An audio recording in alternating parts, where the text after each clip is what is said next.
Pangako ni Pangulong Duterte ang komportableng buhay para sa mga Pilipino.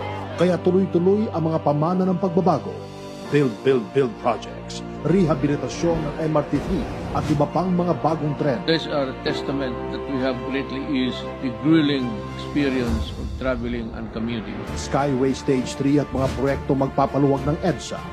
Central Luzon Link Expressway, Cebu-Cordova Link Expressway at mga bagong expressway at highway. Bagong terminal building ng Clark International Airport at iba pang airport projects.